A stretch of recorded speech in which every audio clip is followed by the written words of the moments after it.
Merci à tous d'être présents aujourd'hui. Je vais d'abord présenter brièvement quelques mots l'ILARA, l'Institut des langues rares. C'est un des trois instituts de l'École pratique des hautes études. Un institut qui a la vocation d'enseigner des langues anciennes ou vivantes, en particulier des langues à tradition orale, qui enseigne des formations de une vingtaine ou une trentaine de langues différentes par an, qui sont aussi diverses que l'arménien ancien ou du tupi. Et c'est aussi une institut qui a une chaîne internet sur laquelle vous d'ailleurs vous pourrez suivre, revoir la conférence d'aujourd'hui, dans quelques semaines, qui comporte donc des vidéos sur la diversité des langues. Aussi un institut qui a donc organisé une série de cycles de conférences. On a eu déjà 2 cycles de conférences sur les écritures organisées par Andreas Stauder, un cycle de conférences sur l'araméen et un cycle de conférences sur les judéo-langues. Donc maintenant, je vais placer la parole à Andreas qui dirige le cycle sur les déchiffrements des écritures. Oui, bonjour à tous. Donc, ce cycle annuel est consacré au déchiffrement en cours, les écritures anciennes, alors que l'année 2022 avait été l'occasion de célébrer le déchiffrement, le bicentenaire du déchiffrement de l'égyptien hiéroglyphique par Champollion, et dans la foulée d'autres déchiffrements historiques comme le cunéiforme au XIXe siècle ou les écritures mésoaméricaines à la fin du XXe. Cette année, nous nous intéressons au déchiffrement partiel, incomplet, là où ça bute encore pour diverses raisons. Et du coup, le cycle va être l'occasion d'illustrer aussi les divers tenants méthodologiques des déchiffrements, parce qu'il n'y a pas qu'une méthode pour déchiffrer, ce sont des approches souvent combinées, en bricolant beaucoup, entre la philologie, donc l'étude détaillée des textes, la linguistique historique qui vise à reconstruire les langues anciennes, les méthodes distributionnelles et statistiques, voire computationnelles, quelles séquences de formes graphiques sont associées typiquement de manière récurrente à d'autres séquences de formes graphiques, et tout ceci en prenant en compte les contextes matériels et culturels et archéologiques. Ce faisant, les conférences illustrent aussi la diversité des situations, des objets et des défis rencontrés. La nature et la densité des corpus écrits, c'est évidemment une chose très différente quand vous travaillez avec un petit corpus limité ou avec un corpus plus vaste, plus divers ou peu divers. Le type des écritures, est-ce que ce sont des écritures globalement phonétiques ou des écritures plus complexes, mixtes, à la fois phonétiques et sémantiques? La connaissance que l'on peut avoir ou ne pas avoir de la langue notée, ou lorsqu'on ne connaît pas la langue, au moins du groupe linguistique, apparenté à la langue qu'on vise, et la connaissance que l'on peut avoir à des degrés divers, des contextes matériels et sociaux. Et finalement, les limites du déchiffrement, parce que c'est de cela dont il va être beaucoup question cette année aussi. Pourquoi bute-t-on? Quels sont les aboris? Dans certains cas, et on le verra aussi, en partie même déjà aujourd'hui, se pose la question de savoir s'il s'agit d'écriture au sens étroit où nous entendons la chose aujourd'hui, ou peut-être d'un autre type de système graphique, car il existe beaucoup de systèmes graphiques différents dont l'écriture n'est qu'un seul type, particulièrement aux époques anciennes. Pour les affaires pratiques, donc chaque conférence dure entre 45 à 60 minutes, après quoi vous aurez l'occasion de poser vos questions. Les conférences sans les sessions de questions font l'objet d'une captation et d'un montage par Barthélémy Tumérel, ici présent, et sont ensuite mises en ligne sur le site de l'ILARA, en ligne. Vous tapez simplement ILARA en ligne dans Google ou votre moteur de recherche favori, où vous pourrez également écouter les conférences auxquelles vous n'auriez pas pu assister.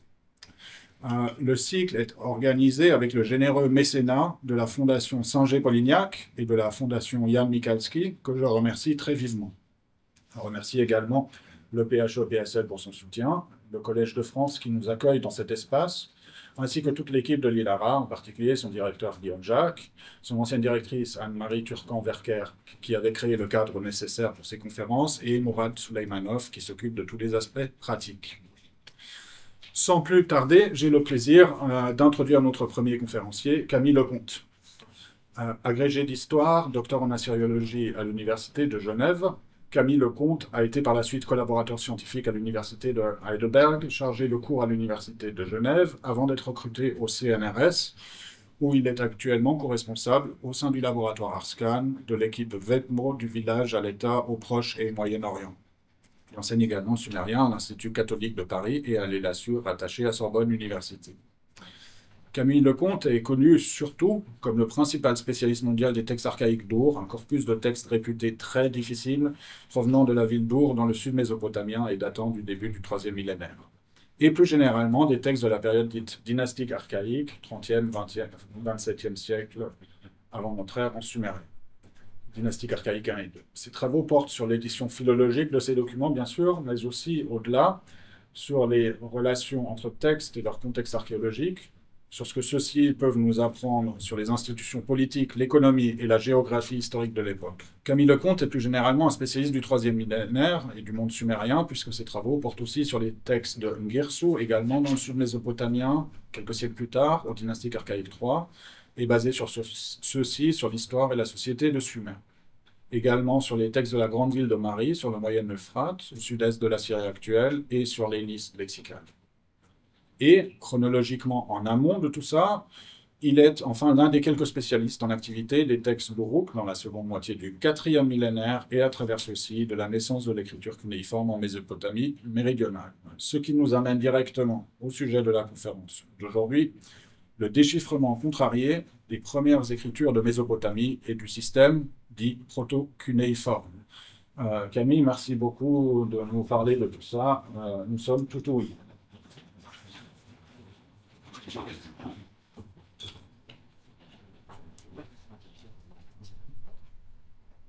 Bonjour à tous, merci aux organisateurs de l'ULARA, Jacques et Internet Stauder pour m'avoir invité et vous présenter donc à l'instant le déchiffrement en cours, ou en tout cas là où nous en sommes pour le déchiffrement d'une écriture qu'on appelle l'écriture proto-cuniforme et que je vais vous présenter donc dans un instant. Quelques mots en préambule avant de vous montrer quelles sont les différentes étapes et les différentes méthodes pour tenter de déchiffrer une des écritures les plus anciennes du monde, peut-être la plus ancienne en concurrence avec l'Égypte, mais je n'en parle pas dans ce débat. Donc quelques mots en préambule sur l'espace-temps dans lequel cette écriture dite proto-cuniforme a été inventée ou a émergé. Sur la carte que je vous présente ici, j'ai fait figurer les sites archéologiques dans lesquels ont été retrouvés des textes qui peuvent être apparentés soit aux premières tablettes inventées ou écrites, rédigées dans le Proche-Orient, soit à des écritures proto-cuniformes. Alors, comme vous le voyez, des tablettes d'argile qui datent de la fin du IVe millénaire et qui portent des signes, on verra notamment des signes numériques, se retrouvent sur une grande partie du Proche-Orient, sur des sites qui se trouvent aujourd'hui aussi bien en Syrie qu'en Irak ou en Iran. Toutefois, dans la majeure partie des cas, pour les sites qui se trouvent en Iran, en Syrie et en Mésopotamie septentrionale, nous le verrons, la plupart des tablettes qui ont été retrouvées sont des tablettes qui ne comportent que des inscriptions numériques, que des signes numériques. L'écriture proprement dite, sur laquelle je vais revenir, l'écriture proto-cuniforme, proprement dite, sur laquelle je vais revenir, a été pratiquée exclusivement en Mésopotamie méridionale. Nous sommes donc dans l'Irak, la partie méridionale de l'Irak actuel, plus précisément dans ce qu'on pourrait appeler le pays sumérien, mais également en Babylonie septentrionale. En Iran, à la même époque celle durant laquelle se développe le système proto-cuniforme, et adopté un système différent qu'on appelle proto-élamite et sur lequel mon collègue Jacob Dahl reviendra. Donc le cadre auquel je vais me référer aujourd'hui, c'est tout d'abord pour les tablettes dites numériques, en tout cas pour les tablettes les plus anciennes, un cadre très général qui est celui du Moyen-Orient ancien.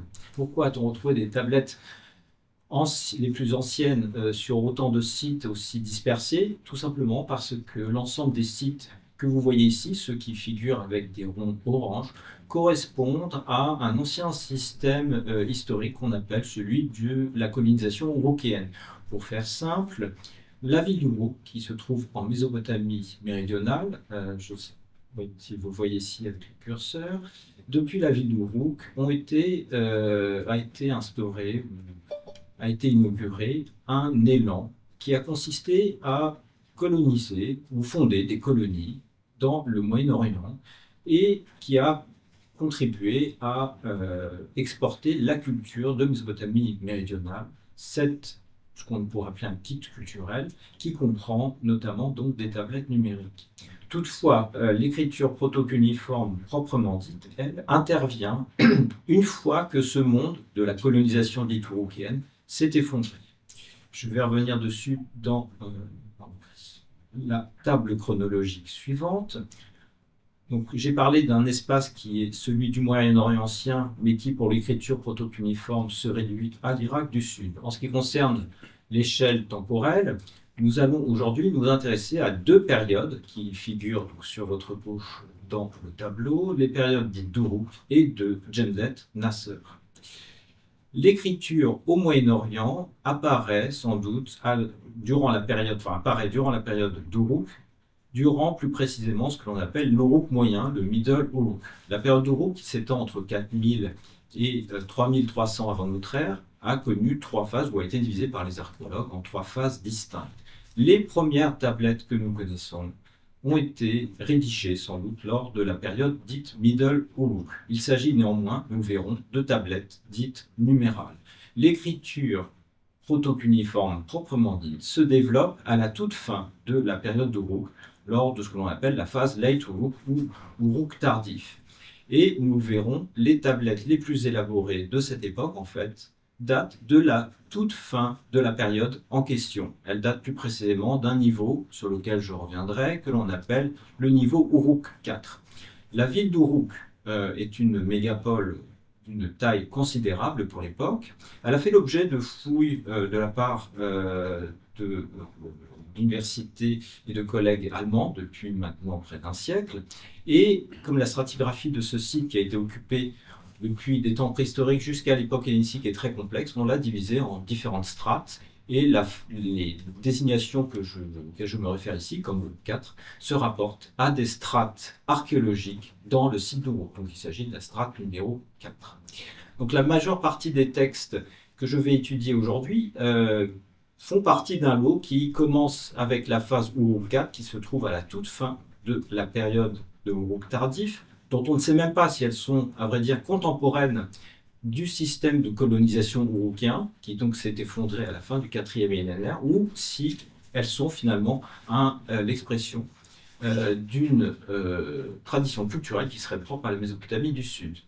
Et nous le verrons, l'autre partie des textes auxquels je vais m'intéresser aujourd'hui date de la période de Jemdet Nasser, qu'on appelle également, alors j'ai oublié de le mettre sur le tableau, qu'on appelle également comme la phase Uruk III, puisqu'il s'agit de la strate 3, la troisième strate dans le système de stratigraphie établi par les Allemands.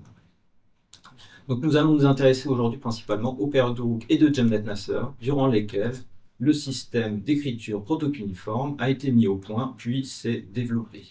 À la suite de cette période, nous avons une période assez longue qui s'étend entre 2900 et 2350 avant notre ère, pour faire simple, que l'on appelle le dynastique archaïque, ici que j'ai mis dans l'abréviation anglaise Early Dynastic, qui est elle-même subdivisée en trois périodes. Les textes de cette période sont globalement mieux compris et je ne m'y référerai ici que pour des comparaisons à titre ponctuel. En ce qui concerne les langues, problème sur lequel je reviendrai également, les tablettes dites proto-cuniformes, donc rédigées à la fin de la période d'Uruk et durant la période de Jemdet Nasser, et j'ai oublié de dire que la période de Jemdet Nasser s'étendait entre 3300 et 2900 avant notre ère à peu près, ou 3200 et 2900 avant notre ère. Donc je disais que les tablettes en proto-cuniforme datées des périodes d'Uruk et de Jemdet Nasser sont rédigées dans une langue qu'on n'a pas encore élucidée. Je reviendrai sur ce problème dans le courant de la présentation. En revanche, à partir de l'époque dynastique archaïque 1, donc vers 2900, avec notamment des textes qui datent du XXIIIe siècle et qui viennent d'Ur, là on voit clairement que les tablettes administratives comme lexicales ou littéraires sont rédigées en sumérien et démontrent clairement l'emploi de cette langue. Donc il y a eu une rupture dans le paradigme linguistique, ou dans ce qu'on pourrait appeler également le paysage linguistique de Mésopotamie méridionale.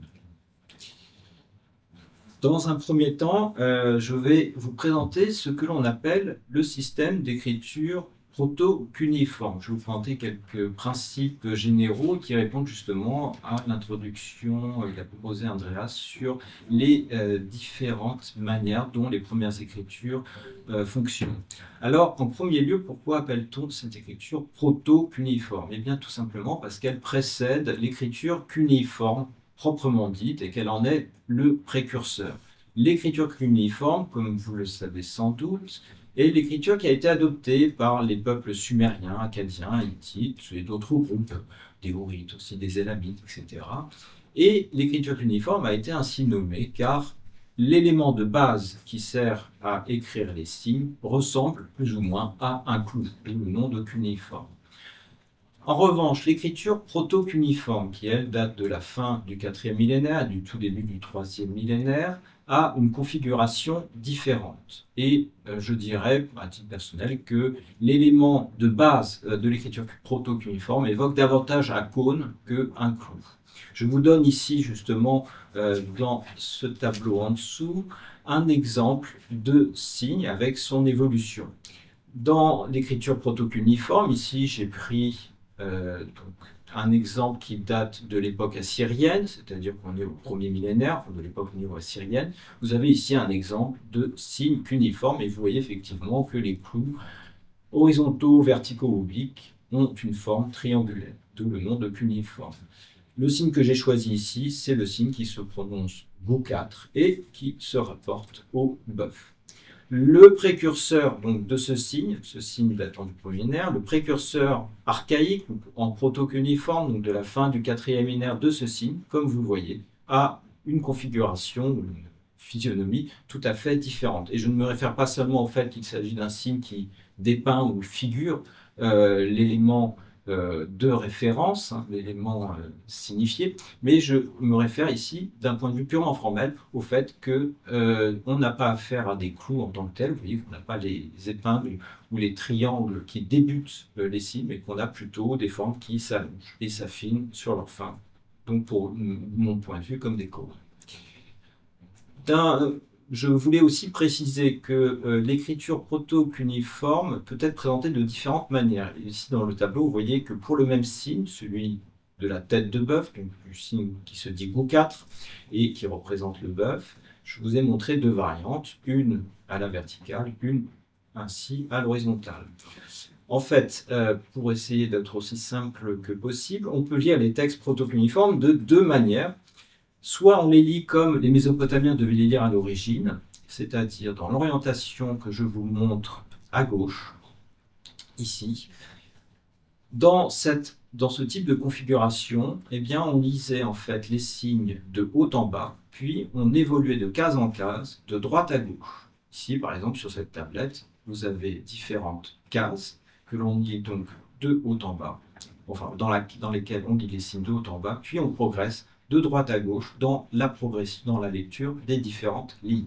Puis on passe à une deuxième colonne où on procède de la même manière en lisant les signes de haut en bas, puis les différentes lignes de droite à gauche. Toutefois, comme l'écriture cunéiforme a été déchiffrée à partir d'écritures tardives, notamment perse, époque à laquelle l'écriture cunéiforme se lit différemment, puisque dans le cours du 3e millénaire, une orientation à 90 degrés a eu lieu, on a l'habitude de lire les textes proto-cunéiformes dans le même sens que des textes plus tardifs. Ici, par exemple, je vous montre un texte qui provient de la ville de Mari, qui date du XVIIIe siècle, un texte qui se lit de manière, je dirais, classique, puisqu'il est postérieur à l'époque durant laquelle on a procédé, ou les Mésopotamiens ont procédé à une orientation des signes, on le lit classiquement.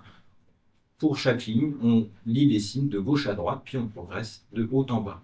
En ce qui me concerne, donc pour l'écriture proto-cunéiforme, et c'est un peu une habitude et une convention, eh bien j'ai gardé la convention qui consiste à les lire comme des textes tardifs. Mais effectivement, si on veut être puriste, il faut savoir que par rapport aux textes que je vais présenter dans cette conférence, eh bien les Mésopotamiens eux-mêmes les lisaient dans une orientation différente, en les faisant pivoter à 90 degrés sur la droite. Mais comme il s'agit de toute façon de conventions, eh bien, j'ai gardé celle grâce à laquelle on arrive à déchiffrer aujourd'hui ces signes, puisque on nous apprend, nous, assyriologues, à lire les signes, tout d'abord du 2e et du 1er millénaire, ce qui explique qu'ensuite, même quand on se spécialise sur des périodes anciennes, on continue à les écrire de cette manière. En ce qui concerne le fonctionnement ou la manière dont les grands principes qui structurent cette écriture cuniforme, vous avez déjà observé, par l'exemple du signe qui représente un bœuf, que l'on a affaire en partie à des signes de type, on pourrait dire, pictographique, c'est-à-dire qui reproduisent l'élément signifié, donc un signifiant qui reproduit l'élément signifié. Alors, on peut appeler ça pictographique, idéographique, voire logographique. Ce type de signe qui donc reproduit la forme du signifié, ce type de procédé est assez courant. Je vous ai donné ici un deuxième exemple avec une tête d'âne, un signe qu'on lit aujourd'hui quiche et qui représente un âne. Toutefois, les principes qui structurent ou qui sont à l'œuvre dans la représentation des différents éléments peuvent être parfois plus abstraits et plus complexes. Il existe en effet donc un grand nombre de signes dans l'écriture proto-cuniforme. J'ai oublié de mentionner qu'on connaissait environ 840 signes, qu'on a un syllabaire qui est assez fourni. Donc parmi ces 840 signes, beaucoup sont des signes qui se réfèrent effectivement à des idées ou à des entités. Mais la manière où le rapport entre le signifié et le signifiant est souvent plus abstrait. L'exemple le plus connu est sans doute le signe qui représente le mouton, et qui est ce signe que je vous montre ici en dessous, cette espèce de cercle qui est croisé avec une croix, dans lequel se figure une croix. Donc ça, c'est le signe du mouton, mais qui, comme vous le voyez, ne reproduit pas un mouton. De même, on peut avoir parfois des signifiants plus métonymiques. Par exemple, le signe qui figure le temple, on dit Ab, ou H3, je vous l'ai représenté ici. C'est, lorsqu'on le prend dans sa lecture originelle, une sorte de gradin ou de podium ou de terrasse sur laquelle devait se trouver un temple. Là où l'écriture protocuniforme est capable de recourir à des procédés plus abstraits, c'est que de ce signe qui représente le temple, on a dérivé un signe quasiment identique qui comporte simplement à l'intérieur de cette sorte de pyramide davantage de clous, ce qu'on pourrait appeler des gounous dans notre jargon, donc qui comporte un certain nombre de clous. Eh bien, on a dérivé un signe qui lui représente une ville, plus précisément la ville d'Uruk dont je vous ai parlé, qui était donc la ville la plus importante à la fin du 4e millénaire. Donc le temple avec un certain nombre de traits à l'intérieur, c'est la ville d'Uruk. Autre abstraction dont est capable, à laquelle recourt l'écriture cuniforme, c'est de combiner plusieurs signes qui, lorsqu'ils sont juxtaposés, n'ont plus rien à voir avec leur signifiant ou leur signifié originel. Par exemple, le signe que je vous présente ici, ou plus précisément les deux signes que je vous présente ici, ce sont d'une part le signe du temple, que vous retrouvez donc, vous voyez, c'est la même forme qu'ici, et d'autre part un signe qui est censé représenter un étendard et dont on estime qu'il représente le dieu de la lune, Nana, qui est le dieu tutélaire de la ville d'Ur. Les deux signes combinés, eh bien, figurent la ville d'Ur. Ils ont même une valeur, donc on a deux valeurs en fait qui vont être différentes. Le signe qui représente le dieu Nana à la valeur Shesh, le signe qui représente le temple à la valeur H3 ou Ab, et les deux mis ensemble vont avoir une valeur Uri, ce qu'on va dire Uri 5. L'écriture protocuniforme, en dehors donc de la représentation idéographique ou pictographique et d'éléments abstraits qui peuvent se combiner, connaît également ou a fait l'expérience également de graphie phonétique, bien que leur ampleur reste débattue et surtout encore assez mal connue. On a quelques exemples d'écriture dans lesquelles les signes sont employés pour leur valeur syllabique. C'est notamment le cas pour des toponymes, ce qui peut paraître assez évident parce qu'il est plus difficile de représenter un toponyme. Celui d'Ur au-dessus était plus aisé à représenter puisqu'on a utilisé la divinité tutélaire de la ville et le symbole du temple, et pour d'autres villes, en revanche, les Mésopotamiens ont eu recours à des signes syllabiques. Ainsi, on a par exemple deux villes, la ville de Girsou ou la ville de Uru sont écrites respectivement par les signes Gir 2 et Sou, et pour 2 et ou 4, qui sont donc employés pour des valeurs purement phonétiques. Donc, le système protocuniforme est loin de se réduire à un système pictographique ou idéographique, mais il combine des éléments abstraits, des éléments d'association et des éléments également synoptiques. Les textes écrits à l'aide de l'écriture protocuniforme nous confrontent à un problème de premier plan, puisque la langue dans laquelle ils ont été rédigés fait encore l'objet de débats. On n'est pas absolument persuadé d'avoir identifié la langue dans laquelle ces textes ont été rédigés. Alors, on dit d'habitude, enfin, il est habituel d'attribuer la naissance de l'écriture aux Sumériens, de dire que l'histoire naît à Sumer, mais l'identification du sumérien dans l'écriture protocuniforme reste un objet de débat sur lequel je vais revenir dans la dernière partie de ma présentation plus en longueur. Cette remise en cause de l'identification d'écriture protocuniforme avec un substrat linguistique sumérien avait déjà été suggérée par un assyriologue il y a maintenant bien longtemps, je pense que ça fait plus de 60 ans, de nos prédécesseurs illustres, qui s'appelait Landsberger, et qui, lui, sans étudier l'écriture protocuniforme proprement dite, avait émis l'hypothèse que le vocabulaire sumérien que l'on connaît au 3e millénaire ou au 2e millénaire comportait des termes qui devaient être hérités de substrats linguistiques ou de langues ou de populations qui avaient précédé l'installation des Sumériens. Il avait donc ouvert la voie, Landsberger, sans étudier l'écriture protocuniforme proprement dite, mais avait donc ouvert la voie à l'hypothèse que, en dehors des Sumériens, la Mésopotamie avait été occupée par d'autres populations et que ces populations avaient laissé des traces, y compris dans la langue sumérienne. Cette hypothèse a été renforcée lorsque les spécialistes qui ont étudié ou qui étudient encore le protocuniforme se sont rendus compte que l'application de la grammaire sumérienne ou de l'onomastique sumérienne était souvent impossible sur les termes que nous rencontrons dans les textes protocuniformes. On a donc repris, ou certains spécialistes ont donc repris, l'idée qu'il existait des substrats antérieurs aux Sumériens, substrats qu'on appelle pour la Mésopotamie méridionale des proto-euphratiques. Vous le savez, la Mésopotamie, c'est le pays entre les deux fleuves, c'est-à-dire le Tigre et l'Euphrate. Donc les proto-euphratiques désignent des proto-populations qu'on n'a pas définies et qui auraient vécu avant les Sumériens. 3 hypothèses principales sont en cours ou semblent être acceptées par les spécialistes. 3 hypothèses antagonistes. Beaucoup d'assyriologues estiment, sans doute sur la base de recoupements un peu rapides, que les textes protocuniformes sont bel et bien rédigés en sumérien. Hypothèse, on va le voir, qui rencontre des limites évidentes. D'autres, en revanche, ça a été le cas notamment du grand spécialiste des textes protocuniformes qui s'appelait Robert Englund, estiment que les textes protocuniformes ont été sans doute rédigés justement par un de ces substrats antérieurs, dits proto-euphratiques. Enfin, certains spécialistes, et je dois avouer que j'en fais partie, estiment qu'on a sans doute un mélange de langues dans les textes protocuniformes, une sorte de tour de Babel, si vous voulez.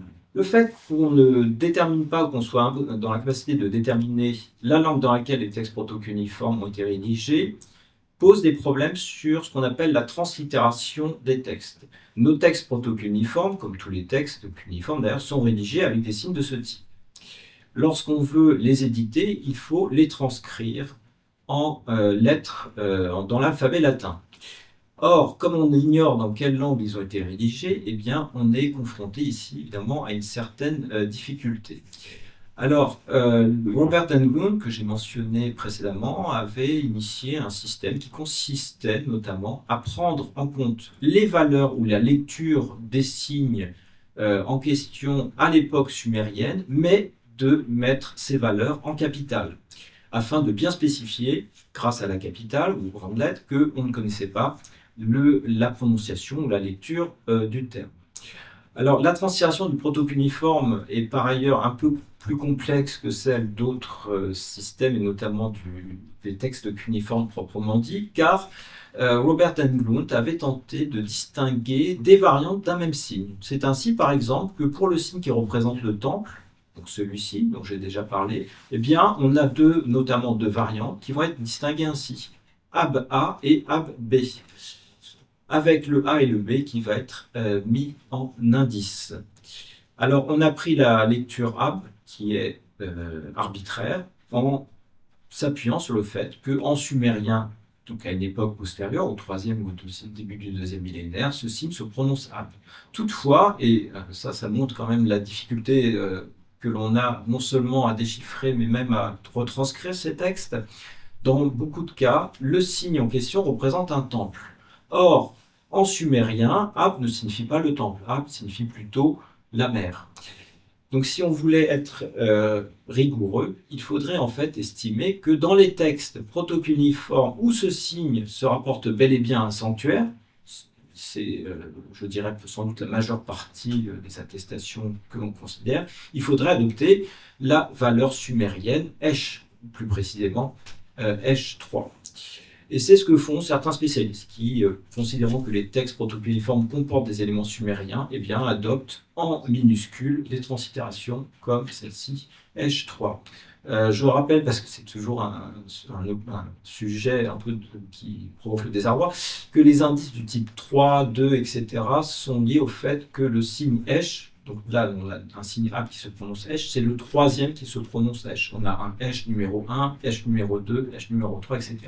Comme on possède beaucoup de signes homonymes, on les distingue, et ça c'est valable aussi dans le système cuneiforme, par ces petits indices. Enfin, alors, autre spécificité des textes proto-cuneiformes dans leur translittération et leur transcription, il existe une centaine de signes qui n'existent pas dans les syllabaires postérieurs, et donc on n'a pas de manière commode de les nommer. Par conséquent, les spécialistes les appellent Zatu, enfin Tsatu, qui est en fait simplement l'abréviation du répertoire de signes archaïques, c'est Zeichenliste der archaischen Texte aus Uruk. Et on a donc le plaisir dans nos textes de rencontrer des signes qu'on va appeler Zatu plus un numéro, par exemple celui-ci, Zatu 659, sur lequel on va revenir, et qui vous montre donc que l'on est quand même loin d'avoir compris ces textes, parce qu'on va se retrouver avec des Ab A et 2A et Zatu 708, 850, etc., ce qui rend les choses plus complexes. Alors, pour bien spécifier les emplois de cette écriture proto-cuneiforme et vous montrer aussi comment on peut les déchiffrer, je vais reconstruire un peu l'histoire de l'évolution de l'écriture proto-cuneiforme. En premier lieu, je vais aussi lever un peu l'ambiguïté sur des considérations qui sont souvent émises à propos de l'écriture proto-cuneiforme. Les premières tablettes que l'on rencontre en Mésopotamie sont, comme je l'ai dit, des tablettes qui ne comportent que des notations numériques, ce que l'on appelle des tablettes numérales. Ce sont ces tablettes que l'on retrouve sur l'ensemble du Moyen-Orient à l'époque de ce que l'on appelle l'époque de la colonisation ou de l'expansion urukienne, lorsqu'on a donc des colonies qui ont été fondées par les gens qui venaient d'Uruk. Donc, seules les tablettes numérales, et on va le voir aussi numéro de graphique, sont réparties sur l'ensemble du Moyen-Orient. Ces tablettes n'ont pas besoin, font l'objet de spéculation. Leur déchiffrement n'est pas toujours évident, car le système de relation qui régit les différents signes qui représentent des unités n'est pas forcément encore bien connu. Pour faire simple, on connaît en Mésopotamie, à partir de la fin du IVe ère, ce qu'on appelle des systèmes métrologiques. Un peu comme en France, hein, on a des équivalences entre les litres, les décalitres, les hectolitres, les kilolitres, les mètres carrés, etc. Eh bien, ces systèmes, les systèmes qui sont à l'œuvre dans les tablettes numérales, sont encore peu connus ou doivent encore faire l'objet d'études. Donc les premières tablettes que l'on connaît et qui datent de l'époque d'Uruk et de l'époque de l'expansion d'Uruk sont des tablettes numérales. À celles-ci, et là je les mentionne parce qu'elles font la transition, succèdent sans doute des tablettes numéro-idéographiques, c'est-à-dire des tablettes qui associent des séries de signes numériques, comme les précédentes, donc on aura des chiffres, et un, deux, voire trois signes au grand maximum. Donc on a quelques bribes de signes et on voit l'émergence du système de l'écriture protocuniforme dans ces textes numéroïdographiques. Les textes numéroïdographiques sont conventionnellement considérés, notamment par Robert Englund, comme étant des intermédiaires entre donc, les tablettes numérales, qui ne comportent que des chiffres, et les tablettes protocuniformes proprement dites.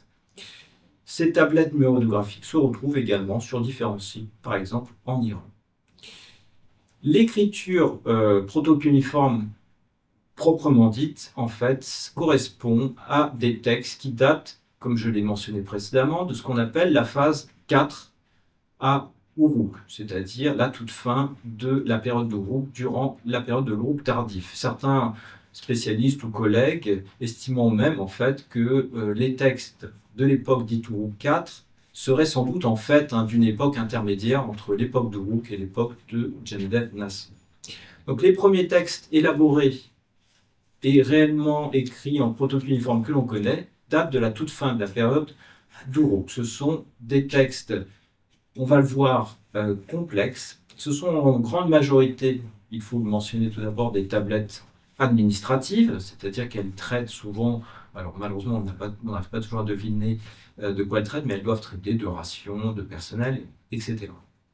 Ces textes qui datent de la phase Uruk 4, qui constituent les premiers dossiers, alors on pourrait même dire, même si c'est contesté, les premières archives connues, s'avèrent difficilement compréhensibles, car les signes qui sont employés ont des valeurs qui souvent nous échappent. On arrive néanmoins à distinguer certains éléments dans l'organisation des tablettes, c'est-à-dire des éléments structurants. On voit par exemple des chiffres, on voit des entités, si bien qu'on arrive à distinguer certains éléments. Si on prend l'exemple de la tablette qui se trouve ici, c'est la TU5W 375A, qui figure également en photo en dessous et qui fait partie d'un même dossier que la tablette qui est sur la droite, eh bien, même si on n'arrive pas à comprendre de quoi elle traite, car les signes ont des valeurs qui ici nous échappent, on constate, comme je vous l'ai dit, les grands traits de son organisation. On voit tout d'abord qu'il y a ce qui doit correspondre à des denrées ou à des objets qui font l'objet d'une transaction ou d'une opération administrative. On observe également des signes numériques qui permettent de comptabiliser. Ici, par exemple, on a 3 x 60, c'est-à-dire 180 unités pour cet objet qui est inconnu. Et puis, on trouve également en clause finale, dans une sorte de colophon ou de subscript, comme disent les Anglais, de subscript, on trouve la marque d'un office ou d'un administrateur. Donc, on arrive à deviner l'organisation générale, mais très souvent, pour les tablettes de la phase dite Uruk 4, on n'a même pas vraiment idée de quoi elles traitent. Un des grands traits de ces tablettes est que leur paléographie est, comme on peut s'y attendre, très archaïque, et elle témoigne parfois aussi d'une certaine diversité, c'est-à-dire qu'on a l'impression que les signes ne sont pas toujours standardisés. On voit de grandes variantes entre les signes. Si jamais vous avez le temps de regarder, vous verrez que ce signe-ci et ce signe-là sont censés être le même, mais qu'ils sont des formes très différentes. Heureusement, dans certains cas, nous arrivons à comprendre l'objet de la transaction administrative. Ici, j'ai pris comme exemple une tablette qui traite de la gestion de personnel, personnel de rang sans doute servile, où l'on a la mention de 3, donc là vous avez les chiffres numériques, les signes numériques, de 3 hommes et de 3 femmes, ainsi que de 2 enfants qui sont sans doute sous la responsabilité d'un bureau qui s'appelle le Geshtu Kisal, qui se trouve ici. Donc là aussi, nous arrivons à distinguer les grands traits, mais dans certaines tablettes, comme je vous l'ai montré, on arrive même à comprendre le contenu de l'opération administrative. On connaît environ 1800 textes et fragments de la période Uruk 4 qui proviennent principalement, à 95% ou plus, du site d'Uruk proprement dit. Les tablettes donc de la phase dite Uruk 4 semblent être l'apanage de la Mésopotamie méridionale, voire même du site d'Uruk ou de ses environs. Alors, les choses vont beaucoup changer lors de la période dite de Jemdet Nasser. Nous sommes aux alentours de 3200-2900, qui correspondent à des textes qui, pour ceux qui proviennent d'Uruk, sont datés de la phase Uruk III. La période Jemdet Nasser va se caractériser par une évolution flagrante, importante, qui pourrait peut-être trahir une réforme de l'écriture. J'ai choisi ici de vous illustrer cette évolution en vous montrant une tablette qui, comme vous pouvez le constater, est beaucoup plus complexe, beaucoup plus grande que celle que nous avons vue pour l'époque d'Uruk IV. Les tablettes de la phase Uruk IV sont en général des petits textes. Avec l'époque Uruk III ou Jemdet Nasser, nous voyons un développement flagrant et fulgurant de l'écriture proto-cunéiforme. On observe également, élément important, une plus grande standardisation dans la paléographie. Enfin, les textes qui datent de l'époque de Jemdet Nasser n'ont pas été retrouvés cette fois que à Uruk, mais on en connaît également sur d'autres sites, notamment le site éponyme de la période qui s'appelle Jemdet Nasser. Alors les textes de cette période, du fait de leur organisation, du fait également de l'évolution du syllabaire, sont davantage mieux compris, même si on va le voir, nous butons ou nous sommes confrontés à de grandes incertitudes. La majeure partie des tablettes que nous avons sont des tablettes à nouveau administratives qui vont concerner la gestion de domaines agraires, de rations pour du personnel, la gestion de la main-d'œuvre, la gestion des troupeaux, voire de la pêche. Je me référais donc à la paléographie de ces signes, enfin de cette période. Les textes de la période dite Jemdet Nasser font preuve déjà d'une évolution qui va vers disons, une moins grande représentation purement pictographique de l'élément. On a des signes qui deviennent plus schématiques. Même la tête de bœuf ou du veau, par exemple, vous le voyez, ressemble encore à une tête de veau, mais elle commence à se simplifier. On a des signes qui deviennent donc un peu plus abstraits. Par ailleurs, les textes de la période Uruk III Jemdet Nasser sont caractérisés par un format absolument unique, ou en tout cas un grand nombre de textes sont caractérisés par un format unique que l'on ne retrouvera plus dans la suite de l'histoire mésopotamienne. Nous avons en effet, pour la seule fois dans l'histoire mésopotamienne, des textes qui sont divisés en colonnes. Donc j'ai pris ici l'exemple d'une tablette qui s'appelle MS 2431, puisqu'elle fait partie d'une collection, donc on l'appelle par son numéro de musée, d'une tablette qui est divisée en deux principales colonnes. Ces colonnes sont subdivisées en lignes, et les lignes elles-mêmes sont subdivisées en cases.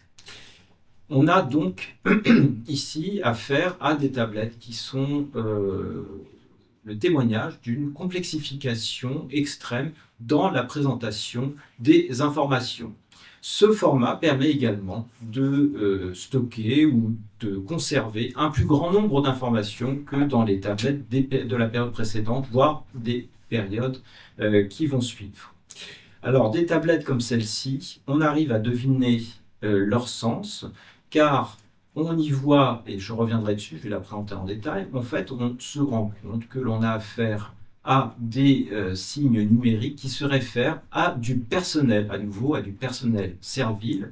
Et on va le voir, nous sommes capables de comprendre que ce texte se réfère à des esclaves, au nom des esclaves, et également à leur statut ou à leurs responsables.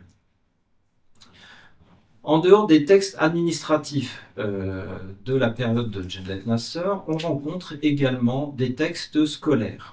Les textes scolaires sont exclusivement ce que l'on appelle des listes lexicales. Alors, des listes lexicales sont déjà attestées pour la phase Uruk IV, mais en petit nombre. Je crois qu'on a une vingtaine ou une trentaine de fragments sur 1800 textes. Pour la période Uruk III, en revanche, on a plus de 600 fragments et tablettes de type lexical, contre 3000 ou 4000 textes administratifs. Donc le ratio n'est pas le même. Ce que l'on appelle liste lexicale, ce sont donc des textes scolaires, des textes qui étaient appris sans doute par les apprentis scribes et qui, je pense l'avoir prouvé assez récemment, servaient réellement d'exercice, puisqu'en fait on avait des doutes sur le rôle de ces textes. Ce sont donc des textes scolaires qui servaient sans doute d'exercice pour les apprentis scribes et on trouve différentes listes ou différents types de listes lexicales. Ce sont des listes qui sont divisées en thématiques où par vocabulaire. On aura ainsi des listes qui vont concerner des noms de profession, des listes qui vont concerner des noms géographiques. On a également une liste pour des objets en métaux, une liste qui regroupe des objets ou des noms de plantes, des objets en bois ou des noms de plantes, une liste pour des jarres, une liste pour des vêtements, etc. Donc les Mésopotamiens ont divisé, si vous voulez, le monde de manière un peu encyclopédique pour établir des listes scolaires, des textes scolaires, pardon, qu'on appelle les listes lexicales parce qu'elles comportent un lexique.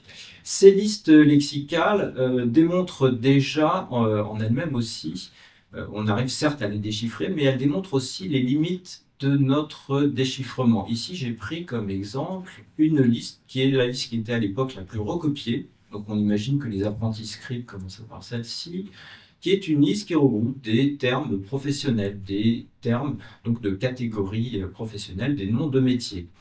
Alors, on arrive à déchiffrer ces noms de métiers, on les déchiffre avec le système que je vous ai décrit, Namejda en majuscule, Nam2 Cab A, etc. Mais un élément qui montre que l'on a quand même du mal à comprendre le ressort de ces professions, c'est que une grande partie de ces professions n'est plus attestée aux époques qui suivent la période de Jemdet Nasser. Et donc on n'est pas absolument persuadé de comprendre le contenu de ces professions ni leurs responsabilités. Parfois on peut deviner grâce au terme lui-même à quoi se référait le nom de profession. Par exemple, ici je vous ai mis un nom de profession qui est dit Nam2 Di. Nam2 signifie quelque chose comme le maître, Di peut se référer à des affaires judiciaires. On peut imaginer que Nam2 Di était en charge d'affaires juridiques. Mais ce terme ne survit pas à l'époque d'Uruk. Donc nous sommes quand même confrontés ici, si vous voulez, à l'incapacité de pouvoir définir le contenu de ces charges professionnelles. Alors, je vais terminer avec une troisième grande partie, j'espère. Sur les limites du déchiffrement et surtout, je voudrais vous montrer qu'en réalité, les textes que nous avons, certes, ne peuvent pas être déchiffrés en tant que tels, puisqu'on ne connaît pas réellement leur langue, puisqu'on ne peut pas les translittérer en étant persuadé qu'il s'agit de sumériens, etc. On est obligé de garder des translittérations très peu commodes avec un système graphique compliqué avec des capitales, mais que l'on arrive à comprendre néanmoins le contenu de ces textes. Et je prendrai ici uniquement en considération les textes de la phase Uruk III, c'est-à-dire la période Jemdet Nasser, dont je viens de vous montrer qu'on arrivait à les interpréter souvent plus facilement, ou moins difficilement, je dirais, que les textes de l'époque Uruk IV. Alors, je vais revenir sur le débat qui concerne l'identification de la langue utilisée dans les textes proto-cunéiformes. Alors, une des manières de progresser dans le déchiffrement, en tout cas, si on essaye de tirer ce déchiffrement vers l'hypothèse qu'il s'agit bien de textes rédigés en sumérien, consiste en fait à établir de manière certaine la valeur syllabique ou la prononciation, si vous voulez, même si on n'a pas vraiment d'idée des accents sumériens, des allongements, etc., mais d'établir la valeur syllabique des signes ou des séquences de signes. Parfois, grâce à des recoupements également qui prennent en compte les sources postérieures, on a des indices, certes ponctuels, mais qui permettent de confirmer la lecture ou la valeur de signes ou d'ensemble de signes. Ici, j'ai pris 3 exemples qui vont vous montrer que dans certains cas, il existe une continuité phonétique très importante entre les textes proto-cunéiformes et les textes sumériens qui sont donc plus tardifs. Premier exemple, c'est un nom d'oiseau. Donc cette séquence de signes ici, qui dans le jargon proto-cunéiforme sera transférée en U2B Nagaa Mushen. Or, en sumérien, on connaît la même graphie dont on sait, donc Naga ou de Ga, une graphie similaire avec le signe Ga en plus, donc Naga ou de Ga Mushen, dont on sait qu'elle se lit Uga. Donc en sumérien, l'association de ces 4 signes, Naga ou de Ga Mushen, a la valeur Uga. Le signe Mushen, pour faire simple, c'est ce signe-là qui symbolise l'oiseau. et qui correspond à ce qu'on appelle un déterminatif, c'est-à-dire qu'il ne se prononçait peut-être pas, en tout cas dans les textes sumériens plus tardifs, c'est un signe qui ne se prononce pas, mais qui indique la nature de l'objet qui est désigné. On a donc ici la même graphie pour ce nom d'oiseau, et le fait qu'on ait la même graphie, avec notamment le signe ou2, semble quand même montrer que cet oiseau ouga, qui correspond à une sorte de corbeau, devait déjà se prononcer ou se lire ouga à l'époque des textes proto-cunéiformes. Deuxième exemple, j'ai évoqué précédemment, parmi les graphies syllabiques, celle de la ville dite de Girsou, qui était écrite donc par deux signes, Gir2 et Sou. Le fait qu'on emploie les signes Gir2 et Sou pour représenter la ville de Girsou est cohérent avec ce qu'on connaît plus tard. Et on sait bien que la ville se prononce Girsou. Cela permet donc de confirmer que le signe, le premier signe, se prononce bien Gir2, puisque la ville s'écrit Gir2 Sou. Le premier signe se prononce bien Gir2. Or, en sumérien, le terme Gir2, enfin le signe Gir2, représente également un substantif qui signifie le poignard, un objet donc en métal.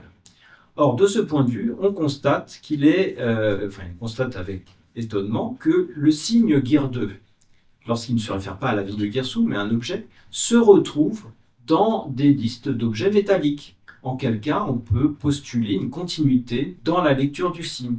Puisqu'on sait que le signe se lit dans la ville de Girsou, Gir2, eh bien, lorsqu'il est employé pour désigner un objet en métal, notamment dans des listes lexicales d'objets en métaux, eh bien, on peut supposer que là aussi, pour en déduire que là aussi, le signe se prononce à nouveau Gir2 et qu'il se rapporte à nouveau à un poignard. Et donc là aussi, on a un exemple de continuité. Troisième exemple que j'ai découvert récemment, mais il faudrait que je le publie, c'est pour un autre signe, qui est le signe ici qu'on prononce, enfin qui a la valeur Ab2. Ab2, en sumérien classique, signifie la vache, et on sait que ça se lit Ab. Pour le proto-cunéiforme, on n'est pas persuadé, comme je vous l'ai dit, des prononciations. Or, le signe Ab2 est fréquemment employé comme complément phonétique dans l'écriture d'une ville qui s'appelle Zabala. Donc il existe une ville qui est qui n'est pas très loin d'Ouro, pour simplifier, mais plus près d'Ouma, qui s'appelle Zabala. Cette ville est représentée par deux signes, normalement. Mouche 3, Ab. Ab, vous vous en souvenez, c'est le temple. Mouche 3, c'est le symbole d'une déesse, plus précisément la déesse Inanna, la déesse tutélaire également d'Ouro, qui était la déesse principale de cette époque, en tout cas d'après les textes proto-cunéiformes. Les deux signes ensemble, Mouche 3 et Ab, le temple d'Inanna, signifient ou se rapportent à la ville de Zabalam. Or, on a très souvent la ville de Zabalam dans les textes proto-cunéiformes qui n'est pas écrit simplement Mouche 3 Ab, mais on retrouve également ce signe Ab2. Ce signe Ab2 ici doit être un complément phonétique pour bien préciser que la séquence de signes se rapporte à la ville de Zabalam, qui comporte un Ab. Puisque, vous le voyez, les deux signes ensemble, le temple d'Inanna est très ambigu. Le scribe pourrait très bien imaginer que quelqu'un qui va vérifier ensuite la tablette, il pense que la transaction est en fait destinée, par exemple, à un autre temple d'Inanna. Donc, pour bien lever l'ambiguïté sur la prononciation, eh bien, le scribe emploie le signe Ab2, ici, de manière phonétique. Ce qui signifie donc que le signe Ab2 ici se prononce bien Ab. Or, on sait que dans les textes qui sont relatifs à des animaux, on rencontre des vaches qui sont représentées par Ab2.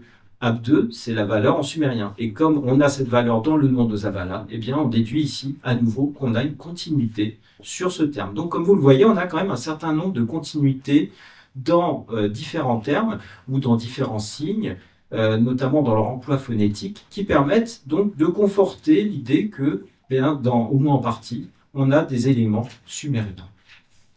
Alors les choses sont plus complexes lorsqu'on s'intéresse aux noms propres, à ce qu'on appelle donc l'onomastique. Car si on compare ce que l'on considère être des noms propres dans les textes proto-cunéiformes avec des noms propres d'époques postérieures, on a assez peu de recoupements. Il en existe, mais assez peu.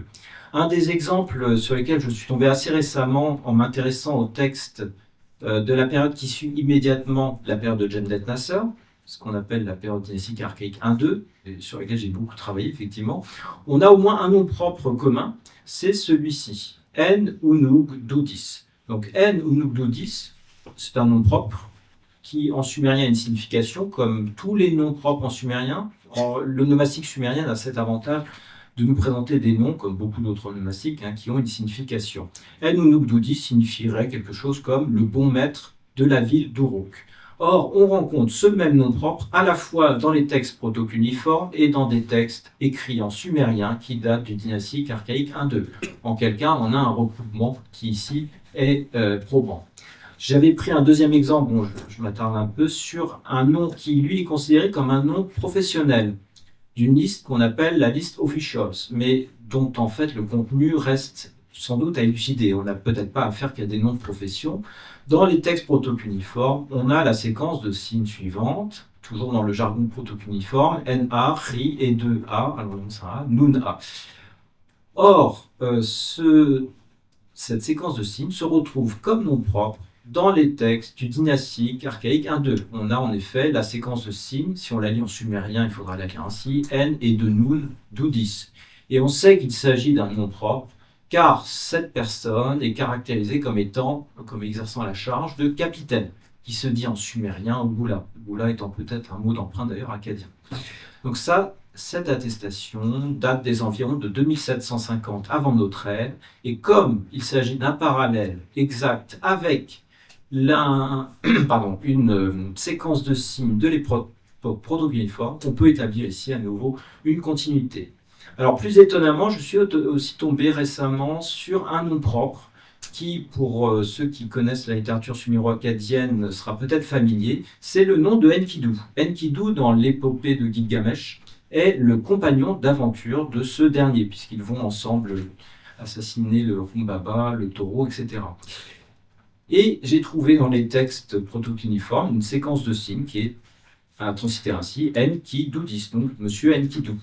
Mais là où le bas blesse, si je puis dire, c'est que le nom propre Enkidu n'apparaît quasiment pas, voire pas, dans l'onomastique classique sumérienne. En fait, Enkidu c'est connu uniquement par le personnage de l'épopée de Gilgamesh. Dans l'onomastique sumérienne du 3e millénaire, je n'ai pas trouvé de réel exemple d'un nom propre en Enkidu, si ce n'est dans une liste lexicale, c'est-à-dire un texte scolaire où on ne se réfère peut-être pas à une véritable personne.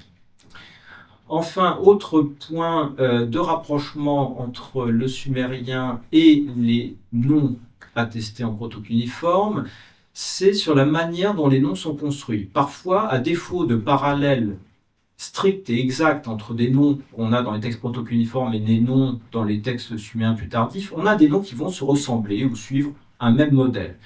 Par exemple, dans les textes protocuniformes, nous connaissons le nom En-Kisal-Du. Or, celui-ci nous rappelle fortement un nom classique en sumérien qui est Lugal Kisal Gubba. Alors, pour faire simple, le signe dou ici se lit également Gub, d'où le fait que je dise que c'est le même, que c'est similaire. Par ailleurs, le terme N signifie maître. C'est peut-être également le roi prêtre. Donc, ça, c'est une hypothèse. Le terme Lugal en sumérien signifie le roi. Donc, ce que l'on a ici, en fait, ce sont deux noms qui suivent le même modèle, c'est-à-dire des noms qui signifient respectivement, pour le protocuniforme, le maître qui se dresse dans la cour, et pour le second, celui qui est en sumérien, le roi qui se dresse dans la cour. Mais on a exactement le même modèle, ce qui signifie donc qu'on a ici également le même verbe. Alors, néanmoins, ces concordances avec le sumérien, voire avec d'autres langues connues en Mésopotamie par les textes des époques postérieures, restent quand même limitées, puisque une grande partie des séquences de signes que nous rencontrons dans les textes protocuniformes, notamment pour les noms de personnes, ne correspondent à rien en sumérien. On peut toujours essayer de proposer une interprétation en sumérien, mais on n'aura pas de parallèle, ni exact, ni même dans la manière dont le nom est construit.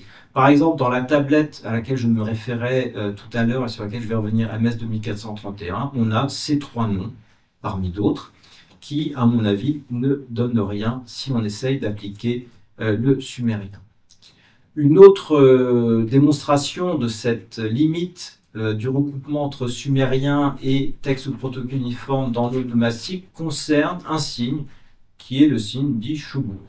Ce signe Choubourg est notamment attesté dans une liste lexicale que je vous présente ici à droite et qui doit correspondre à une liste lexicale de noms propres.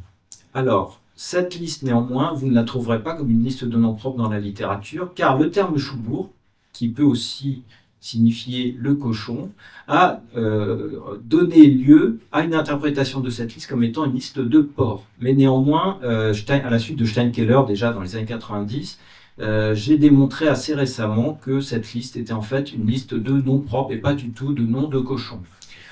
Alors on aurait donc beaucoup de noms qui seraient composés de Choubourg. Choubourg, dans le sumérien des époques postérieures, au 3e millénaire, en dehors du fait que ça se réfère au cochon, mais ça c'est avec la lecture charte, Choubourg en tant que tel peut désigner un nom propre, un nom d'étranger et par dérivation un esclave. C'est notamment lié à la région par exemple, du Soubartou, qui est en Mésopotamie du Nord, et où effectivement sans doute les Mésopotamiens prenaient parfois en butin du personnel servile. Comme on trouve beaucoup de Choubourg, enfin on trouve que des Choubourg, que des noms propres en Choubourg dans cette liste, et que Choubourg signifie quelque chose comme esclave de, eh bien on a proposé, enfin Steinkeller avait déjà suggéré que ce terme Choubourg soit équivalent à un terme sumérien postérieur, qui n'est pas Choubourg, mais qui est Our. Et je reviendrai un peu dessus. Our en sumérien signifie soit le chien d'eux, soit l'homme d'eux, et constitue un des éléments les plus caractéristiques de l'onomastique sumérienne. Donc on pourrait estimer, à la suite de Steinkeller, que Choubourg est un peu l'équivalent de Our. Néanmoins, et c'est là où on voit la limite des comparaisons entre textes proto-cuniformes et textes sumériens plus tardifs, je n'ai pas trouvé de parallèle entre les noms en Choubourg d'époque proto-cuniforme et les noms en Our dans les textes sumériens, si ce n'est un exemple qui est Choubourg à Nouj III, qui correspond en fait à l'esclave de la déesse Inanna. Esclave de la déesse Inanna, c'est un nom propre, ce n'est pas le statut de la personne. Et qui correspondrait effectivement dans l'onomastique sumérienne du 3e millénaire à un nom qui est translittéré en Our Inanna. Donc c'est le seul parallèle que j'ai trouvé pour ce nom en Choubourg avec des éléments postérieurs. Et là où la comparaison entre les onomastiques sumériennes classiques et celle qui est attestée dans le texte protocuniforme montre qu'on a une aporie, c'est que les grands éléments ou les éléments principaux qui structurent les noms propres en sumérien au 3e millénaire se retrouvent peu, voire pas, dans les textes proto-cuniformes. Là, j'ai dressé une liste des principaux termes que l'on a dans l'onomastique sumérienne du 3e millénaire, notamment dans l'époque qui suit immédiatement l'époque de Jemdet Nasser, ce qu'on appelle l'époque dynastique archaïque 1-2. Durant ces époques, on a beaucoup de noms sumériens qui comportent les signes Our. Donc le chien ou l'homme de Hama, la mère, Amar, le veau de telle divinité. On a aussi des noms avec le verbe rum qui signifie qui n'a de cesse de, le jeune homme qui n'a de cesse de servir son Dieu. C'est un type de nom qu'on rencontre fréquemment. Mess, justement, le jeune homme. Eh bien, tous ces éléments sont très peu, voire pas attestés. Donc là, en revanche, on a bien la preuve qu'il n'y a pas de continuité dans l'onomastique entre les textes proto-cuniformes et les textes sumériens, puisque les éléments structurants des noms propres sumériens ne se retrouvent pas dans les textes proto-cuniformes. Là aussi, si j'ai encore un peu de temps, je me reste 2-3 slides, là aussi où l'on rencontre une aporie certaine, c'est dans l'interprétation des termes administratifs des textes proto-cuniformes. On cherche en effet souvent à interpréter les signes qui caractérisent un statut, une clause, on cherche à les interpréter d'après le sumérien des époques postérieures, ce qui, on va le voir, peut conduire à des malentendus ou à des contradictions flagrantes. Dans le texte auquel je me suis référé précédemment, celui qui mentionne des noms d'esclaves et leurs responsables ou leur statut, nous trouvons notamment dans les 2 premières lignes des esclaves qui qui sont caractérisés par leur statut. Le statut Guy, enfin je transitère Guy, et le statut Ba. Ces 2 termes, Guy et Ba, se retrouvent très fréquemment dans le corpus proto-cuniforme. Ce sont 2 termes administratifs qui constituent 2 catégories qui désignent toutes sortes de choses. Pas seulement, comme ici, du personnel, mais également des champs, des rations, des animaux, etc. On a donc cherché à comprendre ce que signifiaient ces deux termes, Gi et Ba, qui semblent complémentaires ou désigner des catégories, peut-être pas antagonistes, mais complémentaires. Alors, si on applique le sumérien, eh bien, en fait, on peut aboutir à des résultats diamétralement opposés. En effet, alors si on suit Englund avait estimé, alors que Englund pourtant est plutôt partisan de l'idée que les textes proto-cuneiformes ne sont pas rédigés en sumérien, Englund avait estimé que le terme Gi pouvait être comparé au terme sumérien Zi, qui lui ressemble graphiquement, qui veut dire quelque chose, alors j'ai oublié de marquer la traduction, excusez-moi, qui veut dire la sortie ou la dépense. Pour le terme Ba, Englund avait repris la signification en sumérien qui signifie distribution. Donc on aurait deux éléments opposés. Gi, une sortie, et Ba, une distribution ou une donation. Néanmoins, toujours sur la base du sumérien, une autre interprétation a été proposée par Zalaberger, mais pas lui-même, c'est une communication qu'il a faite à un autre savant qui s'appelle Bartach, qui lui a proposé que Gi ne soit pas apparenté au signe Zi, mais soit apparenté au terme ou au verbe sumérien Gin, qui signifie confirmer. Donc le statut de ces gens est confirmé. Et inversement, Ba serait pour le verbe sumérien bar, qui signifie sortir ou être mis en dehors d'un domaine.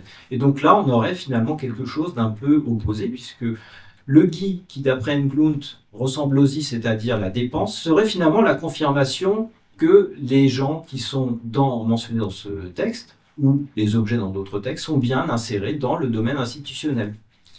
Ce qui pose donc un problème, vous le voyez, quand on tente d'appliquer le sumérien, parce qu'on aboutit à des choses très contradictoires.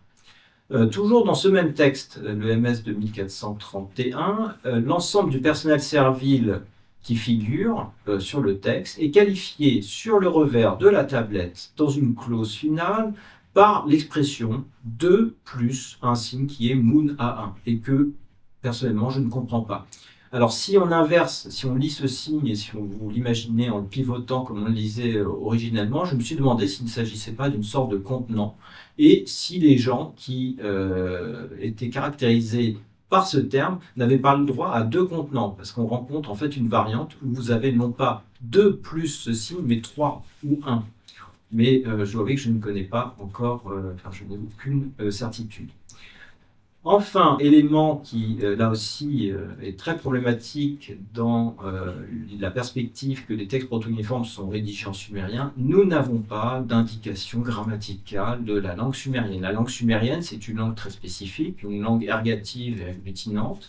Or, on ne retrouve pas les principaux suffixes qui forment la chaîne nominale en sumérien, alors qu'on les a à l'époque qui va suivre immédiatement, aux dynastiques archaïques 1-2, au XXVIIIe siècle. Nous avons déjà une grande partie des suffixes employés dans la chaîne nominale. Aucun de ces suffixes ne semble apparaître dans les textes proto-cuneiformes. De même, nous n'avons pas dans les textes proto-cuneiformes de verbes conjugués ou de bases verbales qui comporteraient des préfixes ou des suffixes, alors que ces éléments sont connus à l'époque qui suit immédiatement. Donc là aussi, on est quand même confronté à un problème majeur si l'on veut estimer que ces textes sont rédigés en sumérien, parce qu'on s'attendrait quand même à rencontrer au moins à minima un certain nombre de préfixes et de suffixes qui caractérisent la langue sumérienne et qui sont connus dans des phases archaïques de la langue sumérienne. Les termes du débat, je les ai résumés dans ce tableau sur lequel je ne reviens pas, mais vous voyez que tout est balancé, puisque il y a un certain équilibre, finalement. Nous avons des éléments qui semblent sumériens, nous avons également un grand nombre d'indices qui démontrent l'inverse. D'où l'hypothèse qu'on aurait peut-être effectivement un mélange de langues dans les textes proto-cuneiformes avec des éléments déjà sumériens et puis d'autres éléments que nous ne comprenons pas et pourquoi pas les attribuer aux peuplades proto-euphratiques. Et si j'ai encore 2-3 minutes, je voulais vous montrer que justement les textes proto-cuneiformes, plutôt que pour l'instant d'être uniquement déchiffrés, le déchiffrement c'est une perspective et c'est une méthode de travail qui, comme vous voyez, porte ses fruits, mais qui va demander quand même encore un certain investissement et qui, malgré tout, conduit en partie à des apories ou à des incertitudes. En fait, la grande problématique relative aux textes protocuniformes, en tout cas ceux de l'époque de Jemdet Nasser, c'est de les comprendre. Ce sont des textes qui, par leur organisation, par le fait qu'ils sont extrêmement rationalisés, ouvrent la voie en fait à leur interprétation et à leur compréhension. Et c'est en fait pour le moment, je dirais, la voie principale de ce qu'on pourrait appeler le déchiffrement, qui n'est pas un déchiffrement à proprement parler, puisqu'on ne va pas élucider la langue, mais au moins pour comprendre le contenu de ces textes. Donc je reviens à l'exemple de ce texte, de cette tablette qui est relative à un compte de personnel servile. Je vous ai mis ici la manière dont on peut comprendre, si on essaye de traduire, enfin de faire un mélange entre la traduction et la translittération, la manière dont on peut comprendre les 3 premières lignes de la première colonne. Et vous allez voir en fait que ces textes qui paraissent complexes, puisque je vous ai dit qu'à l'époque de Jemdet Nasser ou groupe 3, nous avons un format ou un layout, un format qui est très complexe, avec des cases qui sont subdivisées, et bien à vrai dire, cette subdivision qui paraît complexe, en fait, est beaucoup plus claire que ce qu'on a paradoxalement dans des textes postérieurs. J'ai montré ça à mes collègues archéologues avec qui je travaille, et eux-mêmes ont dit qu'en fait, avec ces textes, on arrivait à deviner où s'arrêtaient les différentes transactions, ce qui n'est pas le cas dans les époques postérieures. Dans les époques postérieures, par exemple, si vous avez un texte qui est divisé sur 5 colonnes et que vous avez 5 transactions avec tant d'unités d'hommes qui sont dénombrées, eh bien les colonnes ne correspondent pas aux troupes d'hommes. En fait, vous avez une troupe d'hommes qui va être mentionnée sur la moitié d'une colonne et une deuxième troupe d'hommes qui va être mentionnée sur la deuxième moitié de la colonne et sur une autre partie de la deuxième colonne. Donc il va y avoir un enchevêtrement. Les textes protocuniformes de l'époque de groupe 3 sont en revanche extrêmement clairement organisés, malgré la grande complexité qui semble les caractériser au premier abord. Ici, par exemple, vous le voyez sur la première ligne, nous avons donc le chiffre 3 qui désigne de manière implicite 3 personnes, donc ce sont des gens qui sont sans doute des esclaves, et qui sont caractérisés comme étant bas, c'est-à-dire une des 2 catégories administratives que j'ai mentionnées précédemment et que nous ne savons pas réellement interpréter. Et ensuite, nous avons, comme vous le voyez, 3 sous-cases qui subdivisent cette première ligne. Et bien ces 3 sous-cases, elles correspondent tout simplement au nom des 3 personnes dépendantes qui sont mentionnées ici par le signe 3. C'est-à-dire qu'on va nous dire 3 personnes qui ont tel statut, et ensuite on nous donne, dans 3 cases séparées, leur nom. Et donc là, j'ai remis leur nom, évidemment en majuscule, puisque ça, ce sont à nouveau des noms que je ne sais pas interpréter, en tout cas personnellement, mais il y a une doute non plus, si on applique le sumérien ou l'akkadien ou une autre langue. Donc j'ai tout laissé en majuscule. On a un monsieur qui s'appelle Mouchen, normalement c'est l'oiseau, mais je ne connais pas de nom d'homme en sumérien qui désigne l'oiseau. NA1N quelque chose, bon, alors là ça c'est du jargon aussi proto-cuniforme, et N-Nounouz, alors Enza 7, ça ne donne, enfin le signe Nounouz se prononce également Za, mais je dois dire que ça ne donne rien. Ensuite nous avons une autre case avec 7 personnes, donc on a le chiffre 7, qui elles ont le statut Gi, statut complémentaire ou opposé, et puis on va suivre, enfin dans la ligne, les sous-cases qui subdivisent la ligne, les 7 sous-cases qui subdivisent la ligne vont se référer au nom à nouveau de ces 7 personnes. Et vous le voyez, bon, on a des noms, alors enfin j'ai tout mis en majuscule, on a des noms qui restent difficilement interprétables. Donc on a un des signes Zatou, celui auquel je me suis référé précédemment, une espèce, vous voyez, de triangle, où Zatou dit 659, ce qui pour les non-spécialistes est absolument incompréhensible. Donc on a un de ces signes qui disparaît après l'époque Jemdet Nasser et qu'on appelle donc Zatou 659. On a un signe Apine, alors ça pourrait être éventuellement un fermier. À nouveau un Zatou 759, un N Gishwashu 2, ce qui ne donne rien en sumérien, un Tourshu. En sumérien, ça signifierait la petite main, mais je ne connais pas de nom propre en sumérien qui signifie ça. Et on a alors un autre qui est Sha3 Gi 4, littéralement quelqu'un qui revient au cœur, mais là aussi je crois qu'il n'y a pas de nom propre sumérien qui corresponde à ça. Et puis peut-être quelqu'un qui est mentionné comme Nimgir. Normalement Nimgir en sumérien c'est un nom de profession, c'est le héros, celui qui annonce les choses. Mais ici ça doit être un nom propre, est-ce qu'il s'agit d'un esclave? Donc ça peut, je ne vois pas un héros être un esclave en fait. Et puis ensuite le texte va nous mentionner, alors là, sur les 2 premières cases c'est donc un nombre d'esclaves avec leur statut puis leur nom. Et sur les autres cases, les autres lignes qui suivent, le texte est organisé un peu différemment, puisqu'on a toujours 3 personnes, mais on va avoir cette fois-ci non pas leur statut, mais le nom de leur responsable. Donc par exemple sur la 3e ligne, on va avoir 3 personnes qui sont sous la responsabilité de Pa Q3A. Alors Pa, ça peut être le capitaine, mais Q3A, je ne vois pas ce que ça donne en sumérien, c'est l'eau pure, mais je ne connais pas de nom propre. Et on a ensuite, à nouveau, la ligne subdivisée en 3 pour désigner les 3 noms de personnes. Sur la fin du texte, donc je vous épargne tout le reste, puisque c'est toujours le même principe, c'est-à-dire tant de personnes sous la responsabilité d'un tel, puis le nom des personnes dépendantes. À la fin du texte, on a donc le total. Alors on n'a pas de terme pour total. En sumérien, c'est shunigin. En protopiliforme, on a parfois le signe nigin, mais c'est très rare et je suis même pas sûr que ça corresponde au total. On nous dit donc qu'on a 32 personnes et qui ont le rang donc, de ce signe que j'ai présenté précédemment, le 2 plus Moon-A, avec cette espèce de signe qui ressemble à une jarre ou à un gobelet, je ne sais pas comment l'interpréter. On a peut-être un nom de responsable, mais j'en suis pas sûr, qui serait douté.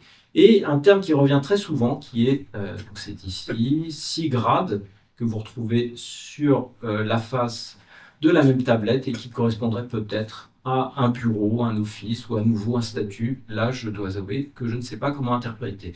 Nous avons parfois, comme dans ce texte, des séquences de signes qui reviennent sur plusieurs tablettes appartenant à un même dossier, mais nous ne savons pas comment les interpréter. Le sumérien, ici, ne nous aidant pas. Toujours à propos du fait qu'on arrive à interpréter ces textes, je vais terminer avec 2 exemples, mais je vais aller un peu plus vite pour conclure. On possède, et je voulais aussi vous montrer un peu le type de texte que l'on rencontre, puisque pour l'instant j'ai eu le temps uniquement de vous montrer pour l'époque Jumlet Nasser un texte relatif à du compte de personnel servile. Une grande partie des textes qui proviennent de la ville d'Uruk sont relatifs à des dépenses pour le temple de la déesse tutélaire de la ville d'Uruk, qui est la déesse Inanna, grande déesse de l'amour et de la guerre. Ici, je vous ai montré, là, sur la droite, un texte qui se réfère donc à une dépense de jarres et de différents produits. Donc on arrive à comprendre, on voit qu'on a en effet des chiffres, on voit qu'on a le symbole de la jarre, c'est celui-ci, et puis on voit qu'on a des séquences de signes qui en sumérien, d'après ce que l'on connaît de leur valeur en sumérien plus tardivement, nous permettent de reconstruire quand même un contexte. Notamment par exemple la première ligne, on voit qu'il y a 2 jarres donc qui sont sortis pour ce qui doit être une fête, une cérémonie, ou un festival d'Inanna du matin. Inanna du matin étant une des 2 ou 3 grandes figures de Inanna honorées à l'époque d'Uruk, et pas nécessairement par la suite. On a Inanna du matin et Inanna du soir. Ensuite, on a une jarre dont le texte est un peu cassé, et sans doute un nom propre qui serait Mud-Nun, nom propre qui est attesté aussi dans les textes du dynastique archaïque 1-2, d'où le fait que je l'ai laissé. En revanche, pour ce qui suit, donc soit c'est cassé, soit je ne peux pas reconstruire quel est le bénéficiaire de l'action. Et le texte comporte une clause administrative qui indique, alors littéralement qu'il s'agit de ration, plutôt d'une sortie, et puis on a peut-être un nom de personne qu'on interprète. Alors là, j'ai mis Shurupak en minuscule, mais c'est très conventionnel. Shurupak, c'est le nom d'une cité en Mésopotamie, c'est aussi le nom de quelqu'un dans la mythologie, mais pas ça ne correspond pas à un véritable nom propre. Et puis, ce que l'on comprend, c'est donc qu'on a ici le total des jarres qui font l'objet de la sortie avec 7 jarres et demi. Donc ici, on voit bien qu'on a un texte qui est relatif à des dépenses, notamment liées à un festival d'Inanna, ce qui nous permet de reconstruire une étape ou certaines procédures dans la vie religieuse de l'époque.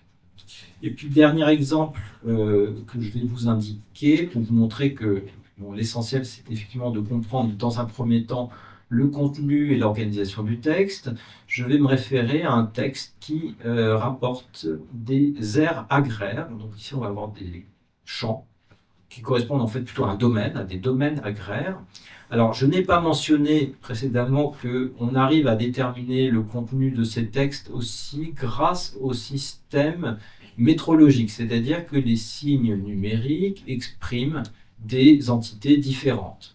Alors là, vous allez le voir dans ce texte. Dans ce texte, en fait, il s'agit d'un texte qui se rapporte sans doute à la distribution de domaines agraires au bénéfice ou sous la responsabilité de différents administrateurs. Et ici, nous avons un texte assez précis dans le sens où il s'agit d'un texte de type cadastral. Nous avons quasiment un cadastre. En effet, les grandes surfaces agraires qui correspondent à des domaines institutionnels sont décrits en donnant successivement leur longueur, leur largeur et puis ensuite leur superficie.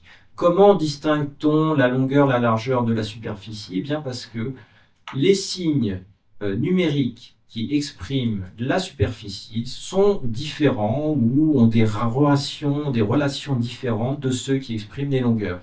Les longueurs, comme nous, vous direz 1 mètre, 2 mètres, etc., c'est exprimé par des unités que vous dénombrez. En revanche, les aires et les surfaces dans le système métrologique mésopotamien sont exprimés par des signes spécifiques. On a notamment le signe de base qui correspond à 0,36 hectares.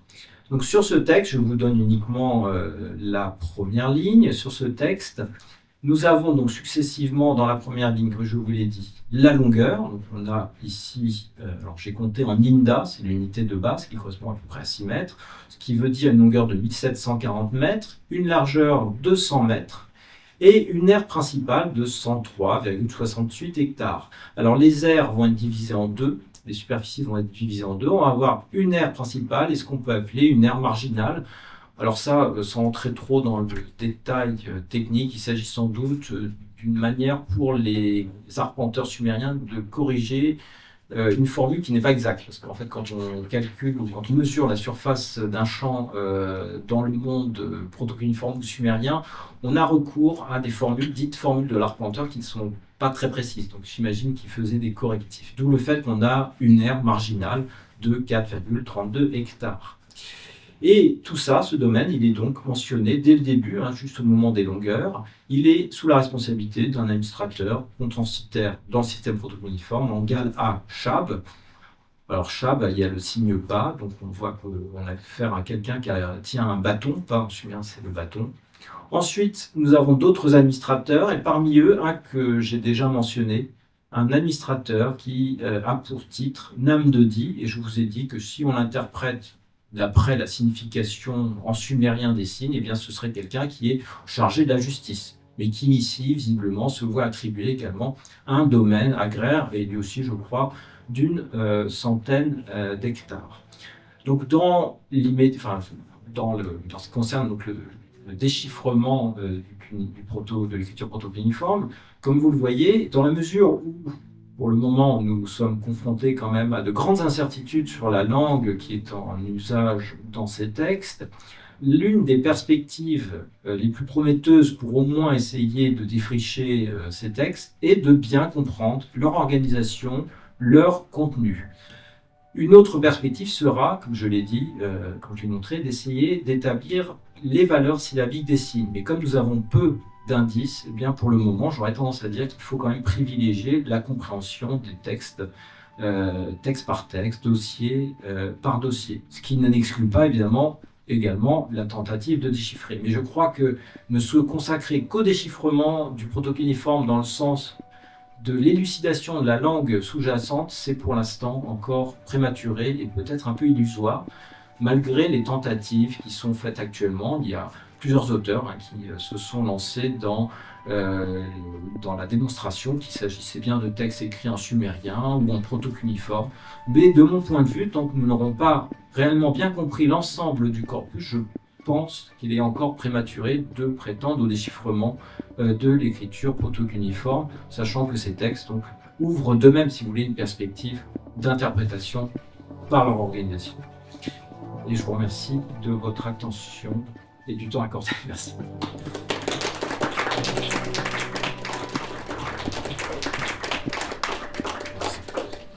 Merci beaucoup Camille, c'est l'exposé très riche et truffé d'idées nouvelles. Nous avons le temps pour 2 questions.